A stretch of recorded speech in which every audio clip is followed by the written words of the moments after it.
এত বড় কথা, আমি নাকি সারাদিন শুয়ে থাকি। মেয়েরা হাজার কাজ করলেও না, এই হাজবেন্ডের কাছে মনে হয় আমরা সারাদিন শুয়ে থাকি।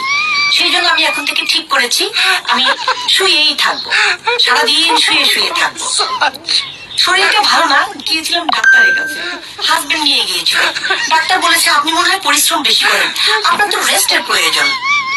আমি ডাক্তারকে বললাম, ডাক্তার সাহেব বাসায় বড় কাজের লোক নাই, আমি সারাদিন কাজ করি, তারপরেও এরা মনে করে কি আমি শুধু শুয়েই থাকি।